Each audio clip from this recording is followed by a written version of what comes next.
ನಾನು ನಿಮ್ಮ ಸಹನಾ. ಇವತ್ತು ಸ್ವಲ್ಪ ಆರೋಗ್ಯದ ಕಡೆ ಗಮನ ಕೊಡೋಣ. ಬನ್ನಿ ಮನೆಯಲ್ಲೇ ಹೇಗೆ ಮಾಡೋದು ಶುಂಠಿ ಮತ್ತೆ ಹನಿ ಸಿರಪ್ ಅಂತ ಈಗ ತಿಳ್ಕೊಳ್ಳೋಣ. ಇದಕ್ಕೆ ಬೇಕಾಗಿರೋ ಸಾಮಗ್ರಿಗಳು: ಜೇನುತುಪ್ಪ, ಹಸಿ ಶುಂಠಿ ಮತ್ತೆ ನೈಸರ್ಗಿಕ ಅರಿಶಿನ.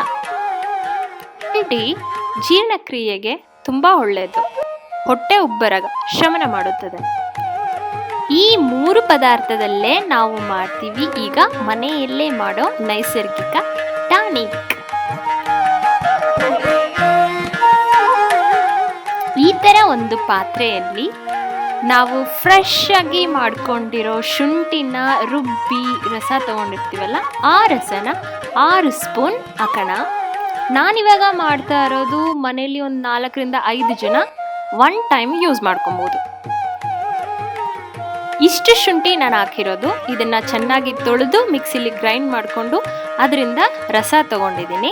ಫ್ರೆಶ್ ಆಗಿರಬೇಕು ಶುಂಠಿ, ನೋಡ್ಕೊಳ್ಳಿ ಅದೆಲ್ಲ. ಇದಕ್ಕೆ ನಾವು 3 ಸ್ಪೂನ್ ಅಷ್ಟು ಜೇನುತುಪ್ಪ ಹಾಕೋಣ. ಜೇನುತುಪ್ಪ ನೀವು ತಗೊಬೇಕಂದ್ರೆ ನೋಡ್ಕೊಂಡು ಚೆನ್ನಾಗಿರೋ ಜೇನುತುಪ್ಪ ತಗೊಬೇಕಾಗತ್ತೆ. ಜೇನುತುಪ್ಪ ನಮ್ಮ ಆರೋಗ್ಯಕ್ಕೆ ತುಂಬಾ ಒಳ್ಳೆಯದು. ನೆಗಡಿ, ಕೆಮ್ಮು, ಶೀತ ಕಡಿಮೆ ಮಾಡುತ್ತೆ. ಮತ್ತೆ ದೇಹ ತೂಕ ಇಳಿಸೋಕ್ಕೂ ಅಷ್ಟೇ ಜೇನುತುಪ್ಪ ತುಂಬಾ ಸಹಾಯ ಮಾಡುತ್ತೆ. ಮಕ್ಕಳಿಗೆ 1 ಡ್ರಾಪ್ ಹಾಗೆ ಡೈಲಿ ತಿನ್ನಿಸ್ತಾ ಬಂದ್ರೆ ಮಕ್ಕಳು ಬೇಗ ಮಾತಾಡ್ತಾರೆ.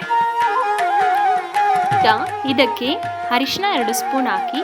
ಅರಿಶಿನದಲ್ಲಿ ಬಹಳ ಔಷಧೀಯ ಗುಣ ಇದೆ ಮತ್ತು ನಮ್ಮ ಆರೋಗ್ಯಕ್ಕೆ ತುಂಬಾ ಒಳ್ಳೆಯದು. ದಿನನಿತ್ಯ ಬಳಕೆ ಮಾಡ್ತಾ ಬಂದ್ರೆ ತುಂಬಾ ಒಳ್ಳೆಯದು.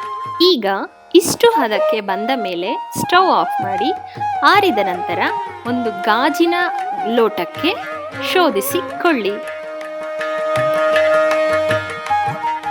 ಈ ಸಿರಪನ್ನು ನೀವು ಗಂಟಲು ಉರಿತ, ಜ್ವರ, ಕೆಮ್ಮು, ನೆಗಡಿ ಬಂದಾಗಲೆಲ್ಲ ನೀವು ಯೂಸ್ ಮಾಡ್ಕೊಳ್ಬೋದು.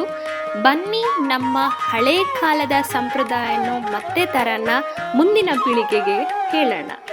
Thank you. ಹೀಗೆ ಸಪೋರ್ಟ್ ಮಾಡಿ, ಲೈಕ್ ಮಾಡಿ, ಶೇರ್ ಮಾಡಿ, ಸಬ್ಸ್ಕ್ರೈಬ್ ಮಾಡಿ.